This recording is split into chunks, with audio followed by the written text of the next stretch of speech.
Hello. Hey,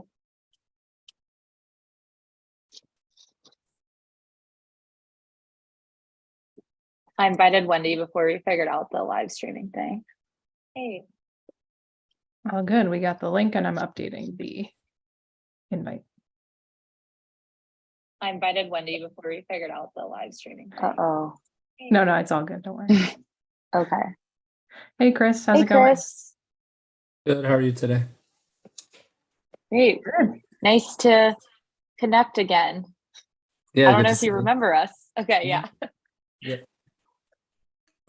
Awesome. Cool. So, yeah, good to see you. How's everything been? Really appreciate you taking the time again to chat with us. Yeah. It's busy as usual, but that's okay. Makes the day go by fast. Awesome. Cool. So, gonna cover a couple similar things. We want to talk to you obviously about DOT Clearinghouse, but we might cover a couple of the similar questions that we asked last time. I'm going to ask if we can record this, and just so you know, this research again is only being used by our checker product org. Is that okay? Yeah, that's perfectly fine. Awesome. Thank you so much. And then at any point, if you would like to stop the interview or anything like that, just let me know. We're pretty relaxed. And with that, any questions before we begin? No, none so far. Cool. All right. Well, Sophie, I'll pass it over to you. Okay, just in case anybody hasn't seen the last time we talked to you, can you just quickly give us what your role is? Kind of what are your main responsibilities? Yeah, my role is a transportation category manager. So any transportation spend and responsibilities rolls up to me. It's about 72 million in total spend. That's everything from the trucks, trailers, fuel parts that we own, to the outsourcing that we do to other trucking companies, freight forwarders, small package providers, the software that we utilize, driver wages. Yeah, just all that is included in there.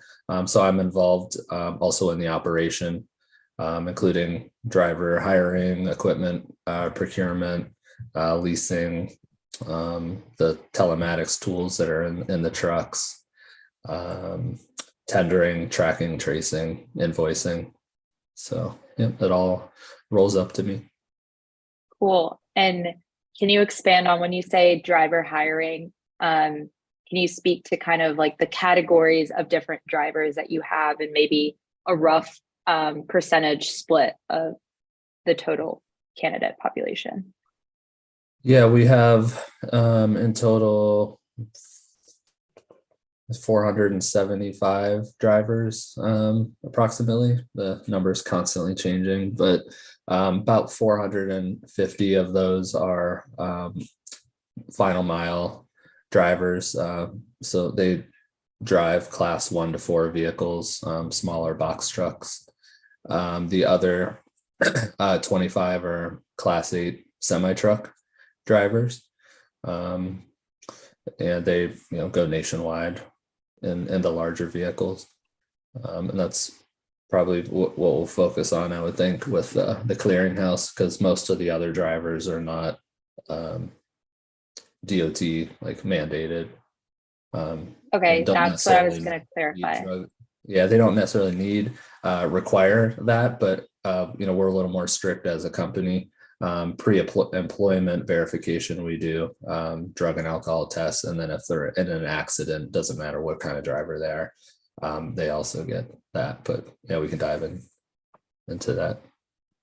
Okay, yeah. Can you clarify whether you require these final mile drivers to also possess CDLs, or are there certain candidates that don't need a CDL necessarily?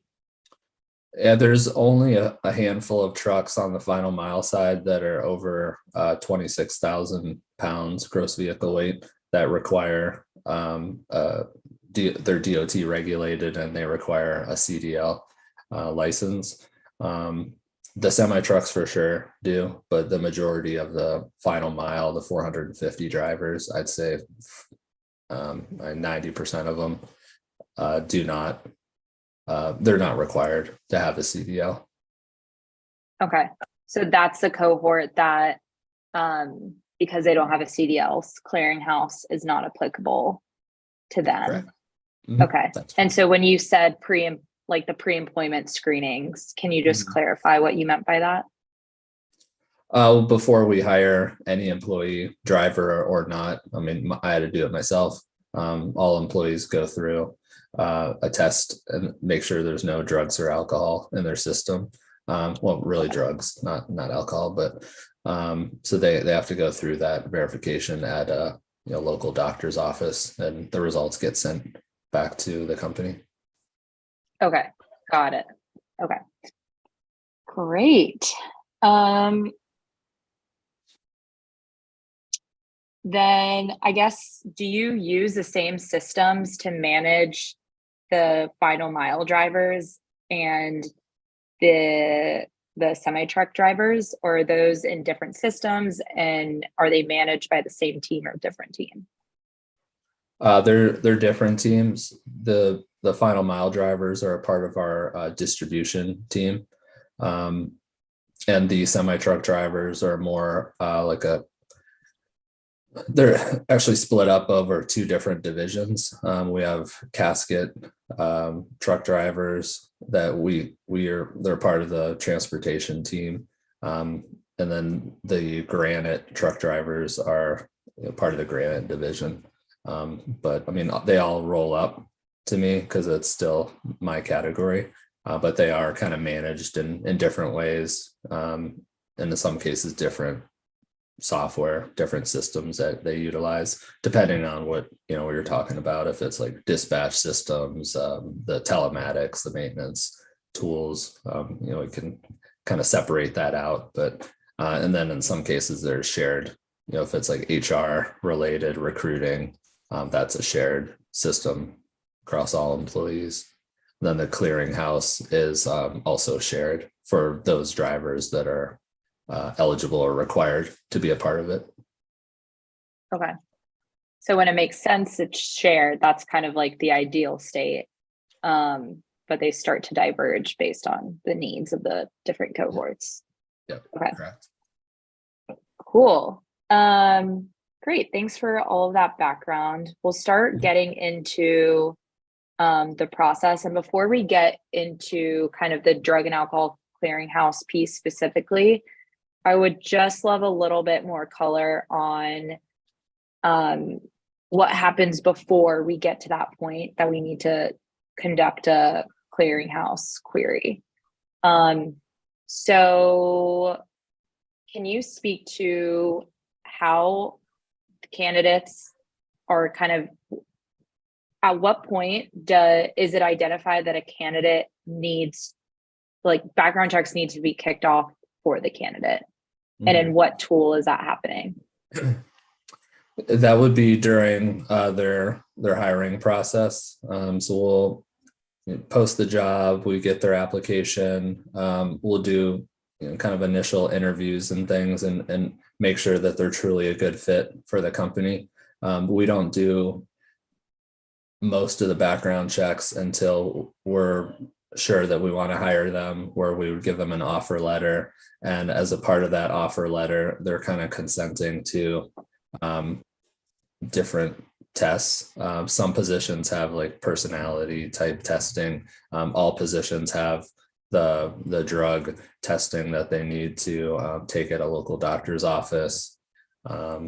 So that's kind of the last step before they're ultimately hired, is that we have to confirm that they've passed all of that when they accept their offer, or right after they would accept their offer, and before they would officially become an employee. Okay. Can you share what tool you currently use? Yeah, for most of the like application hiring process, we use SuccessFactors as like our applicant tracking system. I think it's an SAP tool. But when it comes to like the drug and alcohol piece of it, That for the drivers, the FMCSA site, we can query the driver's information to see if they have any issues that have been reported through that tool.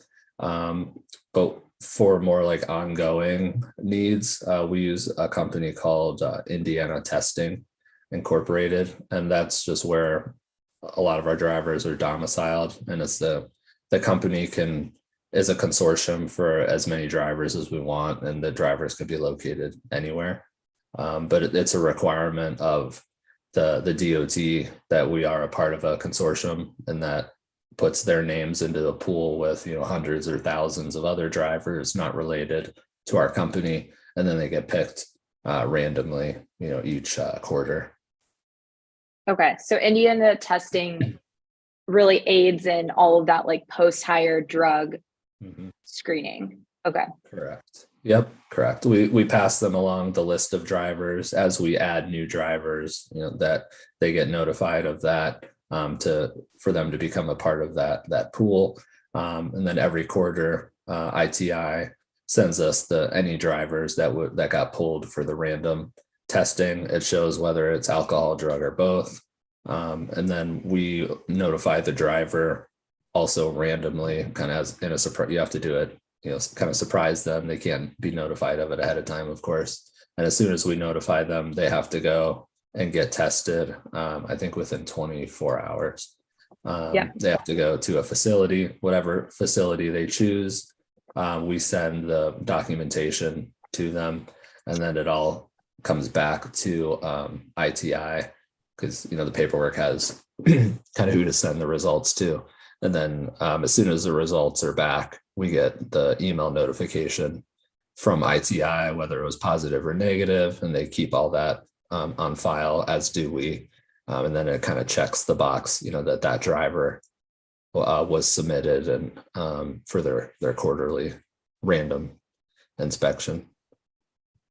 Can I ask too, when all that like documentation, you say ITI has it, you have it.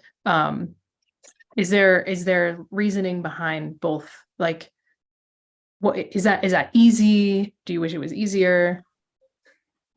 Yeah, it's not the best system. It's more, we want to keep it on file as like a part of the driver qualification files. So just any documentation we get for specific employees, we put it in their file just to have record of it in case we ever get audited.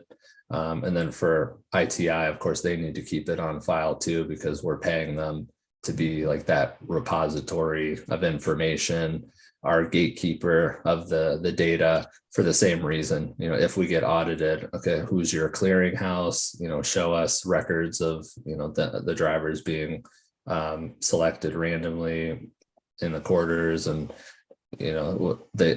we would need to pull that information from ITI, or potentially the DOT officer is reaching out to ITI to gather that info. Gotcha. Okay, super helpful. And then one quick follow-up there. I forget, last time we spoke, have you been audited? Not formally, no. We did an audit on our own. We hired JJ Keller to come in and do a mock audit. And I can't remember if we discussed that or not on the last call, but we paid them to pretend like they were, the DOT company. That's a big service that they offer. And they went through, end-to-end processes of what's required of, a trucking company operating. And then they came up with a list of issues, some more major than others. So we had a list of action items to improve some of those processes that we were falling short on. Gotcha. Nice. And do you feel like after JJ Keller did that, are you feeling a little bit better? Or do you still feel like there's some weak spots in your compliance? We do feel a lot better in that. None of us are really experts on the things, but we try to we try to just keep educating ourselves on what's required. But because not everything is kind of driven by technology, there's still a lot of manual involvement in what we're doing to comply. We were kind of worried that maybe we weren't keeping the right records, keep them long enough. Do we have the right information that a DOT officer would want to see for an in-person audit? So we've felt pretty good after it was over that, yeah, there were some issues that we needed to fix, but nothing was too glaring to the point where we'd be shut down or we were severely missing some part of the operation that we had no idea was required. Awesome. Good. Glad to hear it. So last kind of question on the application process and collecting the info upfront from candidates before you kick off the background check portion. Do you have any particular pain points around that step in particular, around like the ability, like I think there's like a driver application kit that includes like a form, maybe you're asking for an image of their driver's license, other reports and stuff. Is that painful, or is that pretty like streamlined on your end? And do you see any areas of improvement there? It is kind of painful in that it is one of the processes that's more manual. We're asking for a lot of this information, and we're getting a photo, sent from a text message, from the applicant, or we're getting, an email forwarded of their medical certificate, from their doctor. It's just like coming into us in different ways and not all to like one location. So it's like me and others are trying to take all the information and put it into one place to kind of check the box and say, yeah, we got this, we got that. And this candidate's good to proceed.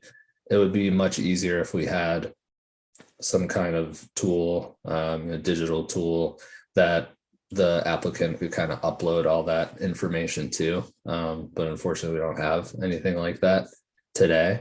And then on the same token, we're we're going out using some of that information to run the background checks, right? So we're going to run like a motor vehicle record, an MVR.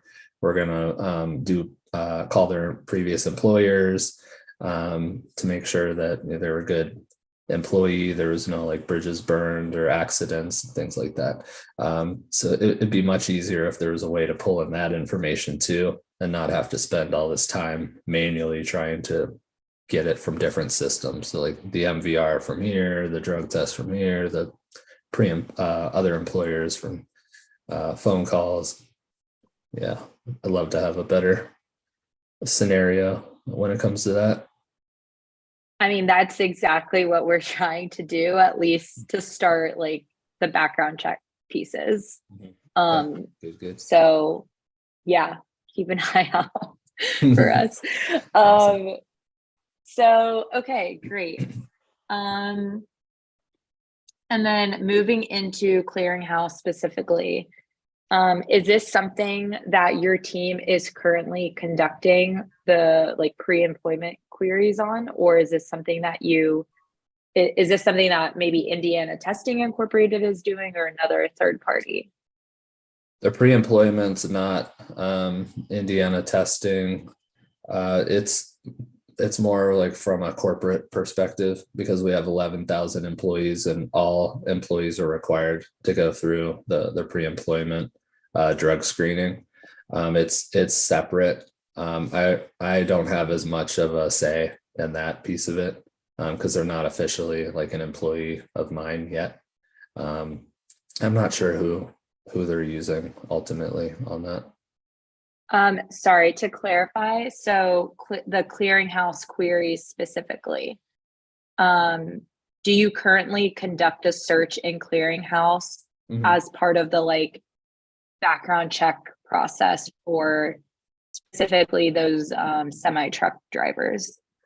Oh, for the drivers, yeah, we do the MVR, and then the FMCSA has a clearinghouse site that you can go on and pull the driver information. You have to get their like permission to do that. Since they're not an employee yet. But yeah, that's something we do to make sure there were no previous violations. And then of course we do our own testing, as I said, as a company. And then after they would be hired, then they move into like the ITI clearinghouse process where it's more random. Or if they're in an accident, we also leverage ITI for that for all drivers. Okay. Great. So it sounds like you have people on your team that are going into clearinghouse and pulling that report. Mm-hmm. Yep. And then do you then so you're downloading the results and like adding it to your driver qualification Mm-hmm. file? Okay.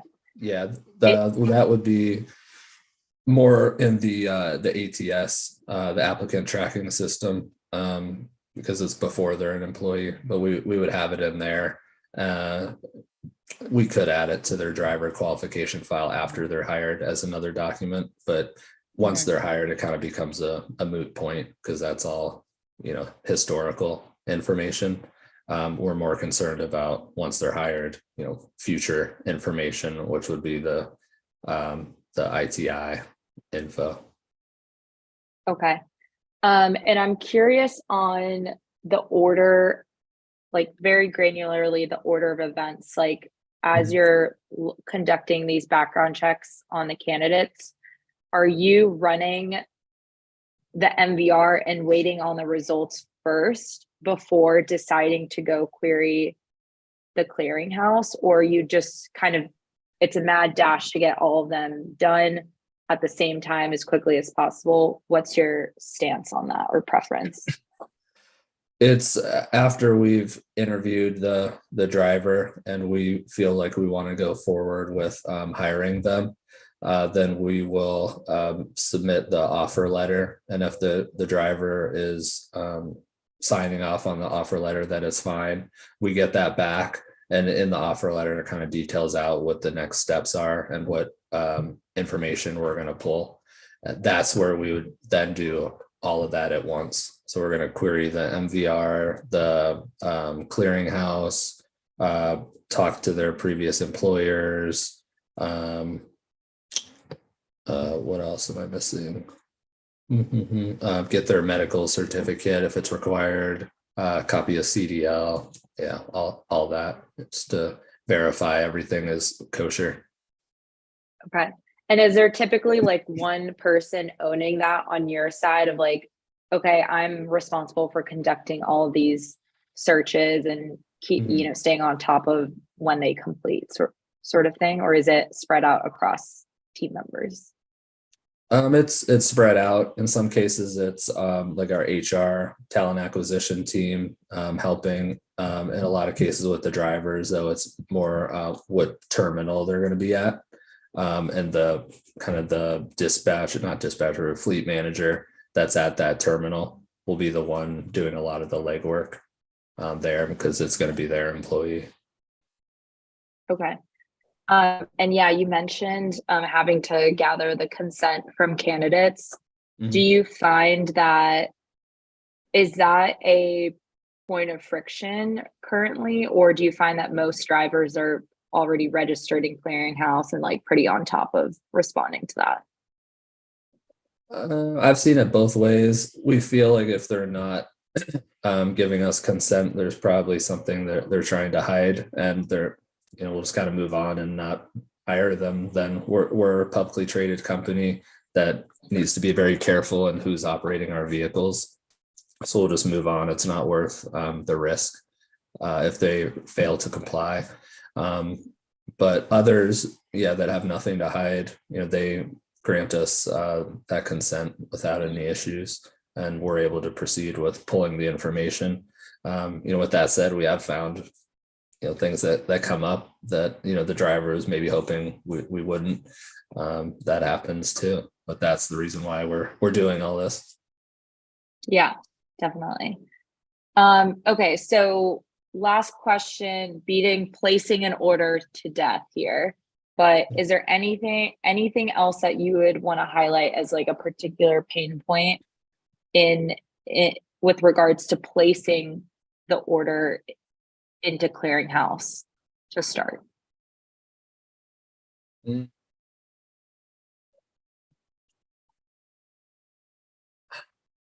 Not that I can think of at the moment, no. Is that something of interest to maybe offload from, team members that are currently doing it manually, or is it not really that big of a nuisance? Anything we can automate and offload from our employees, the better. Because we're all kind of wearing multiple hats and very busy through the day. So if there is a way, again, to have a tool that's kind of pulling in all this stuff at the click of a button, or entering in some kind of basic details of the driver that's used to pull the information anyway, like their CDL, driver's license number, social security number, date of birth, something like that, then it would make our lives so much easier. Great. All right, next phase, waiting on a response. We kind of already touched on this. Sure. But do you have a sense of what a good on average turnaround time is for these requests that you're placing in clearinghouse, knowing that, we have to wait for the candidate to consent to it? 48 hours is what we would like to see. 48 to 72 hours, I'd say, is probably average of what we're running into. I don't see delays that go over that too often. In a perfect world, matter of seconds would be great. Sure. Right? We need clearinghouse to build Yes. an API. Yeah, some kind of integration. That'd be amazing if they could do that. Yeah. Are you, during that 48 to 72 hour period, are your team members like going in and checking to see if it's completed, or is it like every 2 days you'll go in and check? I guess I'm not familiar on if clearinghouse is sending notifications proactively saying like this candidate completed, results can now be reviewed. Yeah, it's if I recall, it is sending alerts depending on who, because you have to log into the clearinghouse. So the person that's logging in is going to get the alerts.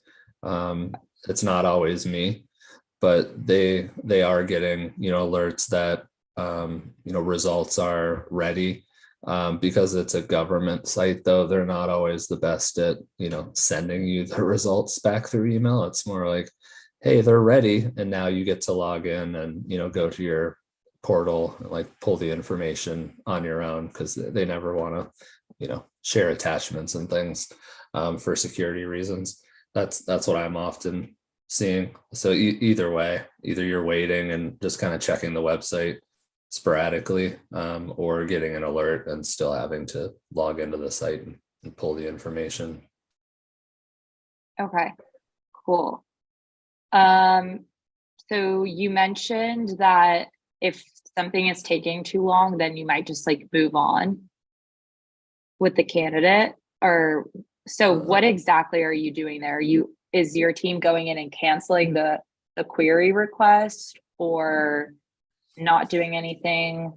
Well, it's more like, is the candidate dragging their feet on purpose, or have we just not heard from them? Yeah, so we don't want to make assumptions, and we'll kind of keep pressing them for the information. And if we don't hear back after a few times, then that probably says, yeah, they're not interested anymore, or they're trying to hide something. Do we go in and cancel the request?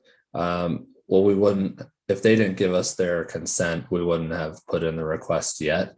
If we did put in the request and something happened and we wanted to move on, we don't cancel it.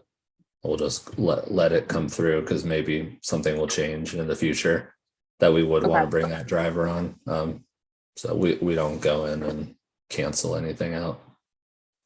Okay, great.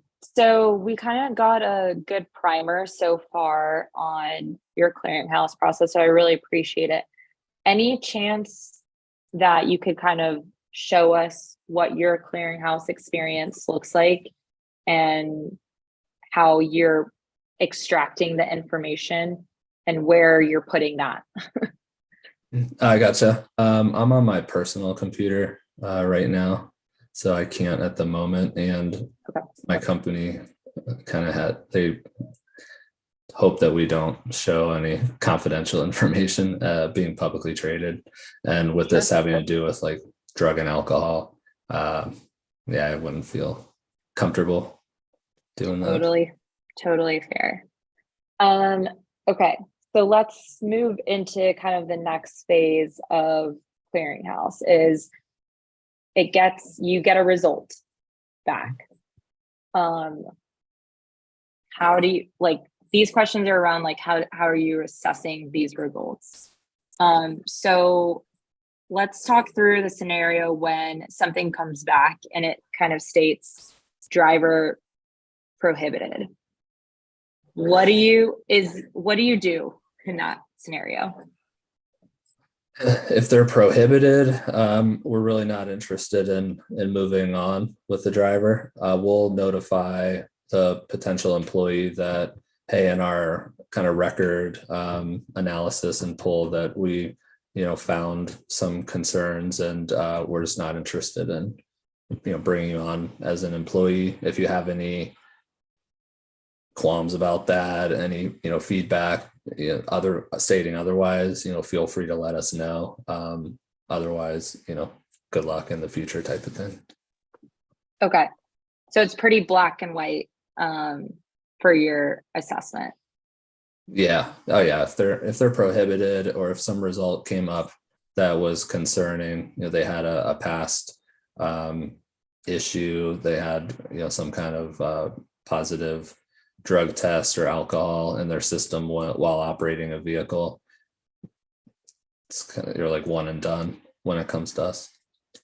Okay, so even if the driver is in a green state in the eye, or like clear state in the eyes of the clearinghouse, if they have a past history and have shown to like complete the return to duty process, that's still a no-go on your end.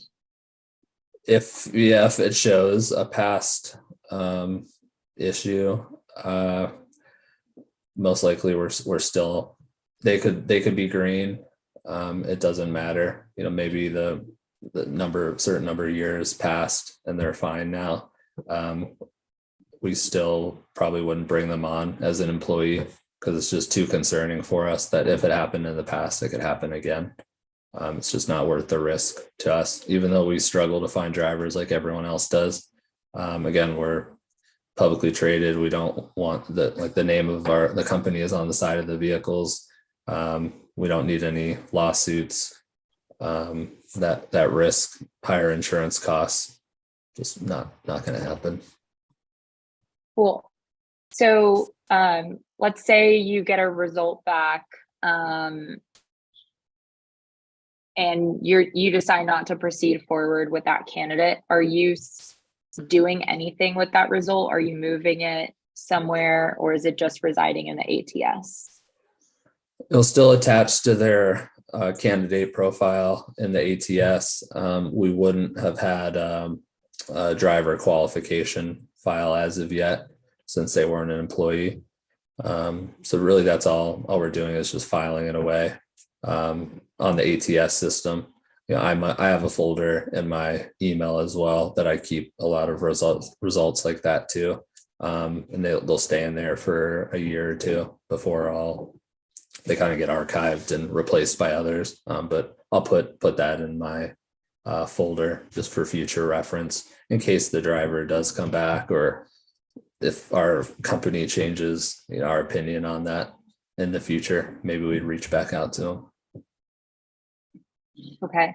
And so let's go down the happy path. Nothing comes back. The driver is good to go.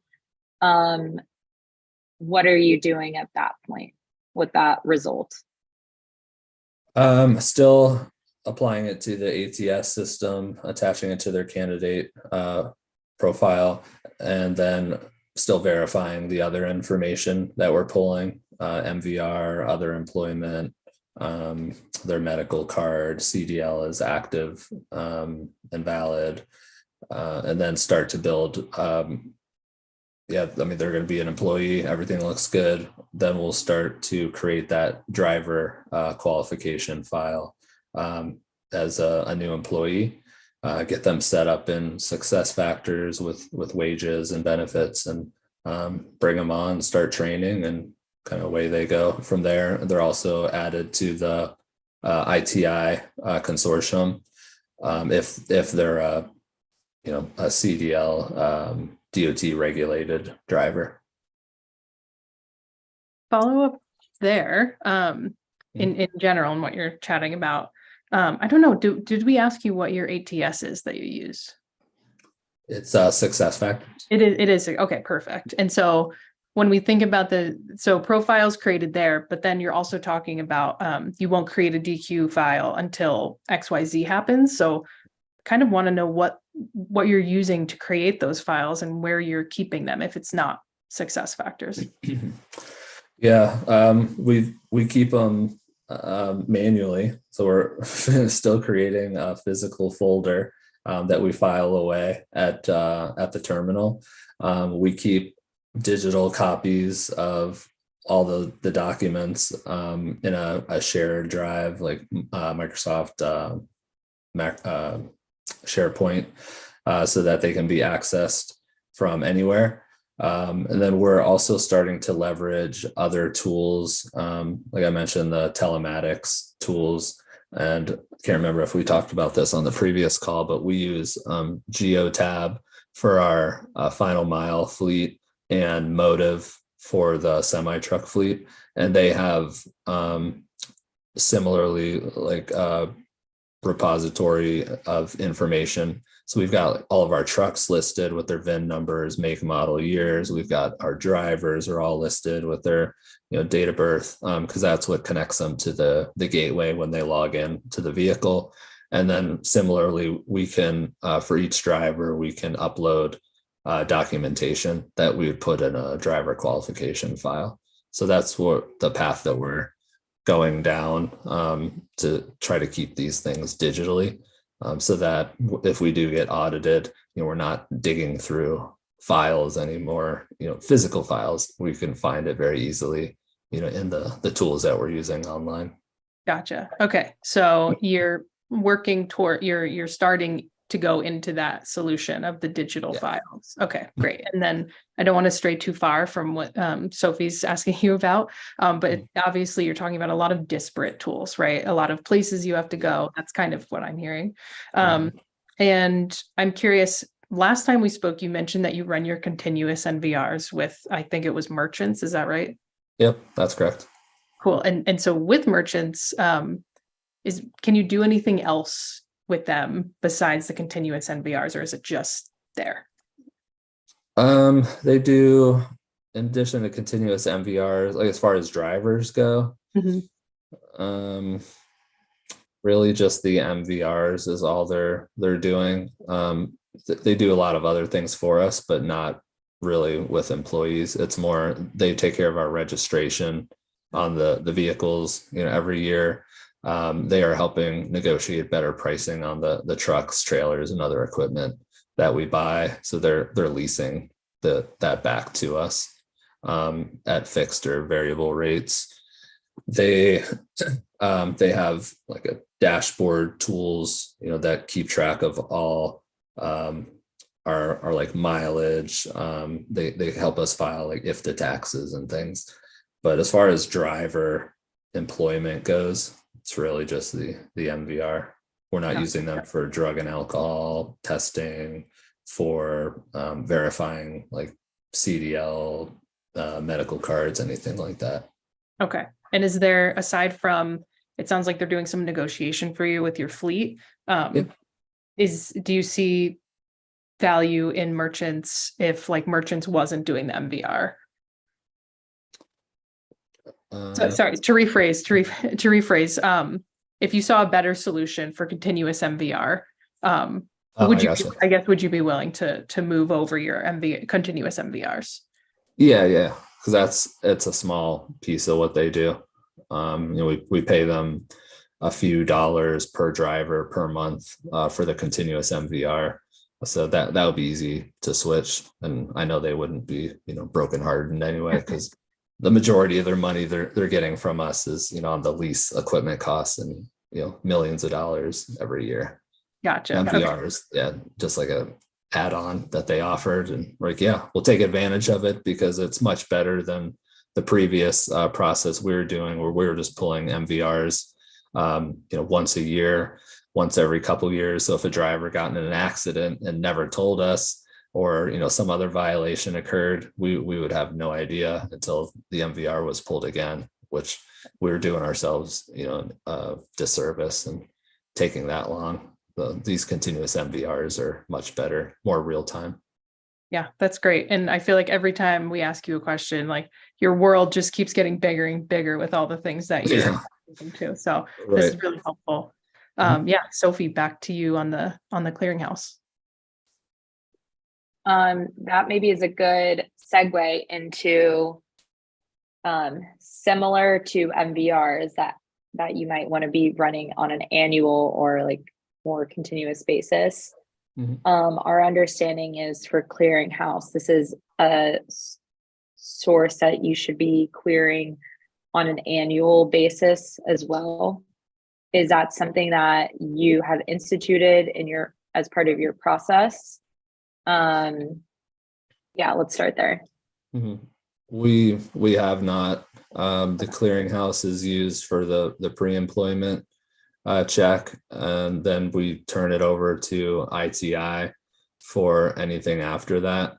So if a driver, I don't know how a driver would necessarily, get pulled over in our vehicle and have some issue with drugs and alcohol that we wouldn't know about in some way. I'm sure the police or they're going to get arrested or something, but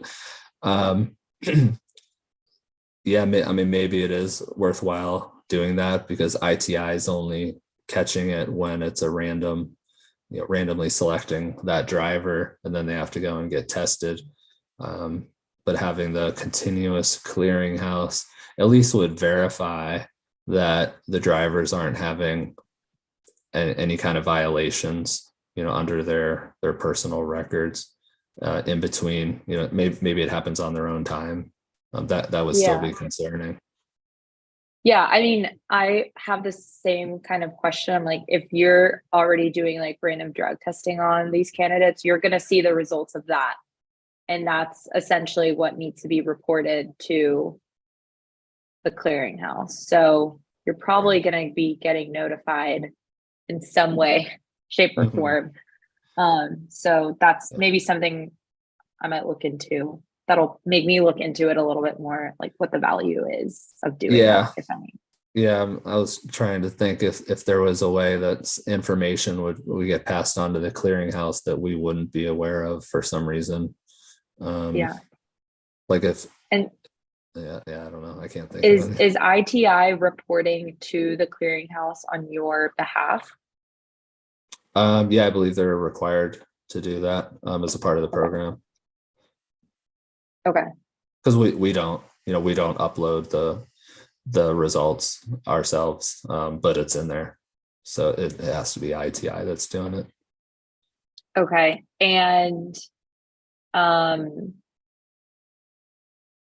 is that it? Do you do any reporting process to the clearinghouse? Let's say when a candidate, you decide to part ways with the candidate, or like an employee, they've been driving for you. Is there any, like, at the conclusion of that employer's employment, are you doing any reporting on your side?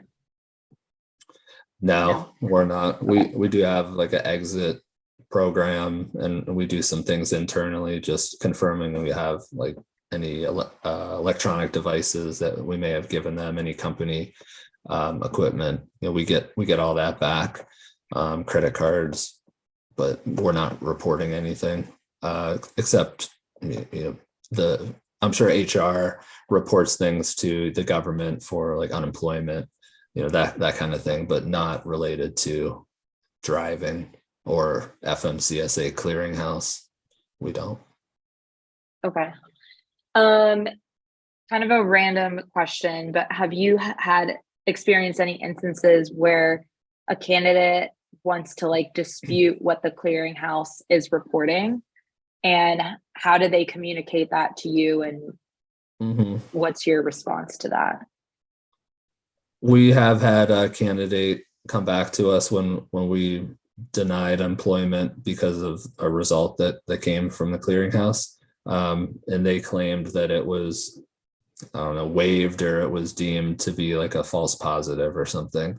And we hadn't really run into that problem, and we're kind of unsure who to reach out to.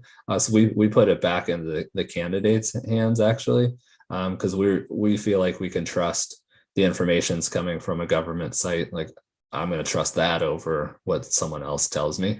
So we put the kind of the onus back in the candidate's hands and said, that's fine, but you have to, show us some document, email, something that proves that was true, because your record on this site is showing otherwise. Yeah, that's fair. I think on the clearinghouse website, there's a whole like documented process for candidates to like raise to the clearinghouse. But yeah, I would say that response seems reasonable. I'm wondering, I mean, it sounds like too, like your company has probably like lower tolerance for, even though you're struggling to hire drivers, you still have a lower tolerance for maybe taking a lower risk tolerance.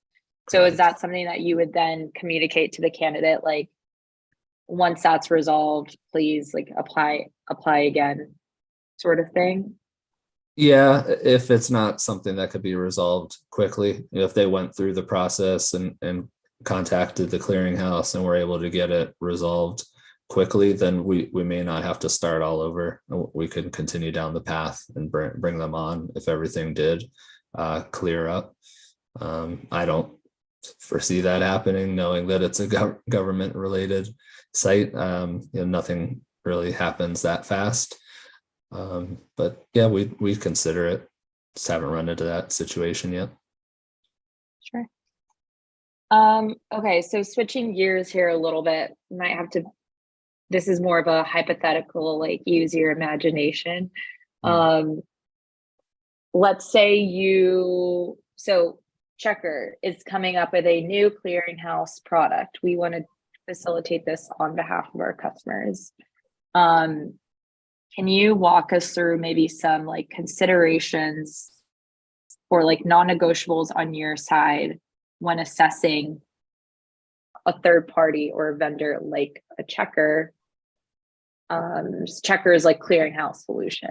Is there some like immediate things that come to mind that you will be looking for?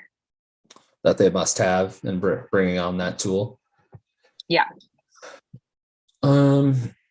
I would say integrations with all the tools that we're already using, so that we can avoid having to go to many different resources to pull the information. So connections with FMCSA, maybe not ITI, because there's a lot of consortiums like that, so that might be impossible. But connections with like being able to do MVR pulls.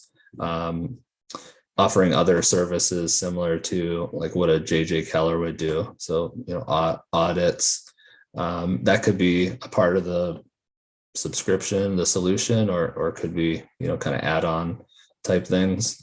But the basics would be having the ability to like upload, or at least house all of our information on our drivers, including the reference numbers and CDL license numbers and things that would kind of make those connections work properly.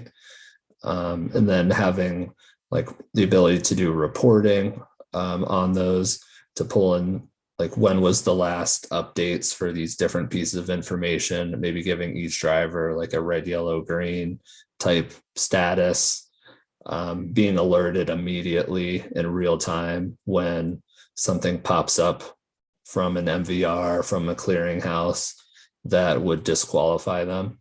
So we can immediately have that discussion and terminate them if needed. Those are some of the things that come to mind just based on other technology I'm using within the organization, driver related or not. Yeah. So I'll just like flag a couple ones. I heard all of what you said, but a couple ones that I thought were interesting. It's like you spoke about a lot of tooling that you use for these drivers. So really looking to reduce the number of different tools would be a plus in the pro column when assessing like new vendors. Right. Yeah, especially if it covered, some, like each thing also has a cost to it. So if you pull an MVR, there's a cost to it. If you want to, I mean, it's our own time if we're verifying employment, if we're needing to collect a medical card. So, it may not exactly be a dollar amount that we have to pay to get the information. In some case it is, but there's also time. So if it could save us both of those or be a part of like the package that's being offered, that would be an added benefit. Yeah. And then you mentioned, I think too, that I want to maybe clarify or dig a little bit deeper on is ability to do reporting. Like when was the last updates of certain things, and then being alerted immediately. So are those two pieces most prominent, like once the candidate is already hired and they're actively driving for you? Correct. Yeah, it's more after they're employed. Okay. And then can you expand on, like, when you say ability to do reporting, if you could have your wish of a reporting tooling when it comes to like all of these files that you have to keep track of, like, what does that look like? There would be like a set of kind of canned reports that all people in my position would find important, ones that maybe it's just like a driver status report and it's got all the columns of the different information you're pulling, and it might have like the date it was last updated or something, and then also what's their status, green, yellow, red, validated, disqualified, something like that. Maybe there's a canned report that would have each of the like an MVR. So like, oh, let's get an MVR report for this driver. I click a button, I from the drop down select which driver I want to pull it from, hit go, and I get that immediately. So there'd be a bunch of canned reports, maybe the ability to pull an ad hoc report if necessary, and then there's some automation around ones that we want to pull more often. So maybe every month we get a status report sent to our inbox automatically, so I don't have to go and run it, and I can open up that report and see how we're doing. I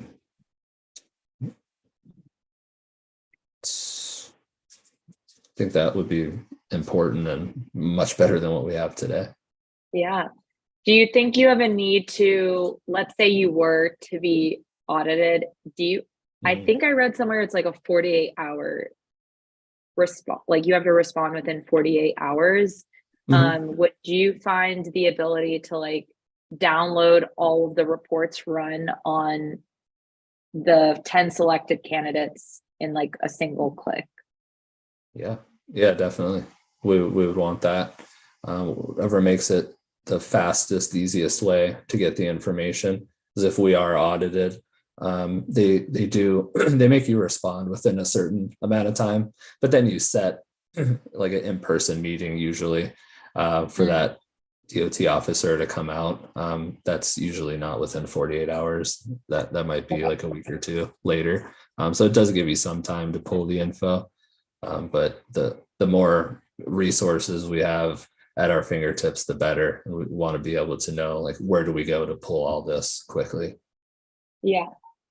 And then when you mentioned being alerted immediately, can you speak to the motivation as to why like that type of alerting would be beneficial, and maybe in what channel is your preferred method of communication? Is it email or like text message?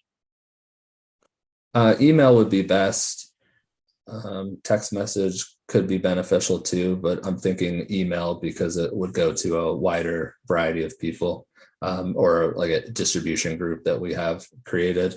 The reason I deem it important is because hoping that there could be some kind of like API or integrations between the tools as soon as a record is updated and it's providing some kind of negative result that we need to be aware of.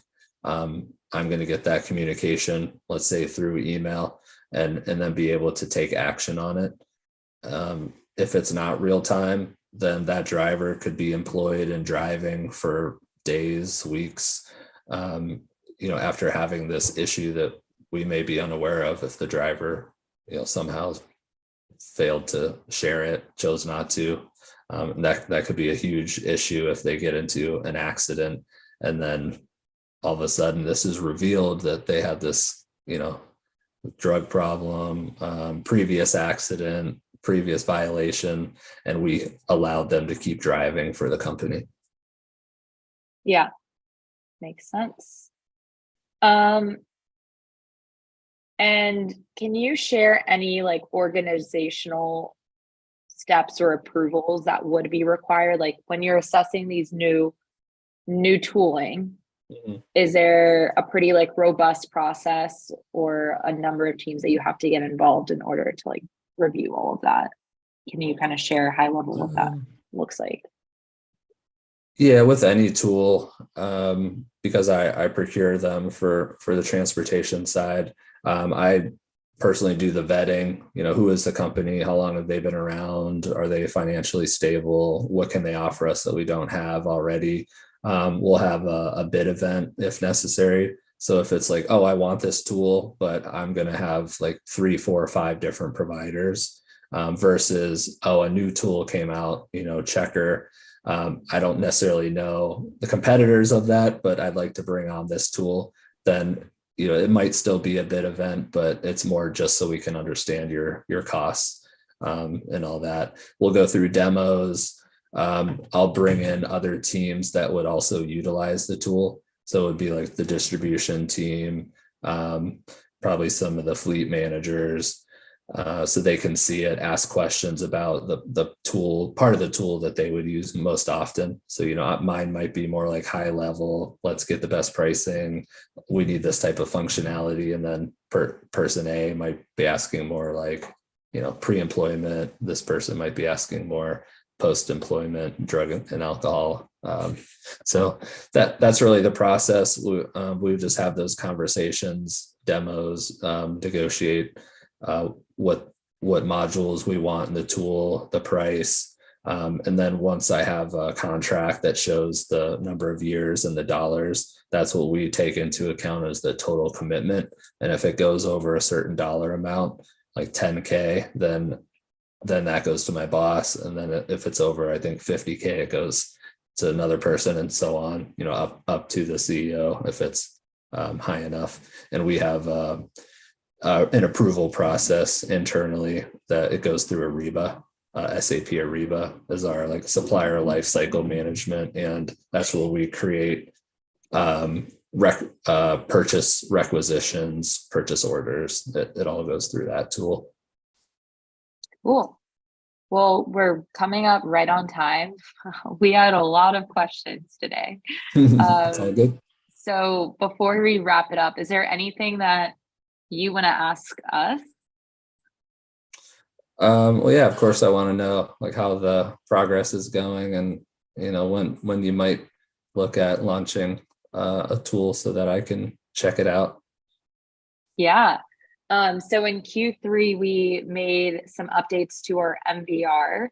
So that now services like the appropriate medical certificate data for any like CDL holders. Okay. And then in Q4, we are complementing that MVR product with searching the SIDLIS database, CDLIS. And so we're going to reach out to that database in the event that the CDL holder their current license is under 3 years old. Gotcha.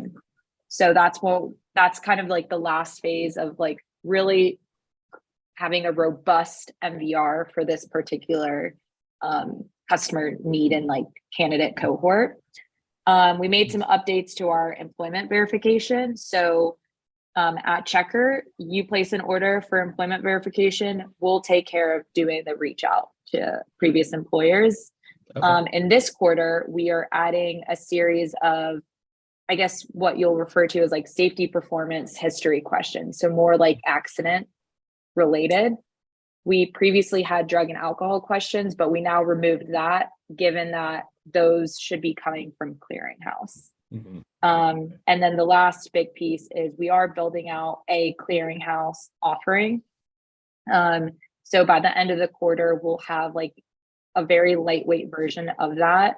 And I anticipate that over the course of Q1, hopefully we can identify like 5 customers to basically pair up with us and provide like direct and frequent feedback so that that could be more widely available by the end of Q1. And then the last piece is we're also working on our random drug offering. So I don't know as many details there, but we'll have at least like the randomizer capability. And then from there, based on the cohort that produces, then you're able to order drug tests through Checker as well. Oh, wow. Okay. Yeah. That's awesome. So yeah, it sounds like it's that's the becoming start. more and more robust. So that's great to hear. Yeah. And then, we'll move into the post-hire. We have a lot of those elements already, but we want to kind of create a better experience around managing all of these different components, because right now it's just like, it's difficult. It's a lot. Yeah, it is for sure. And yeah, it depends on what part of the process you're in, that it kind of completely flips, to a whole different set of tools and requirements.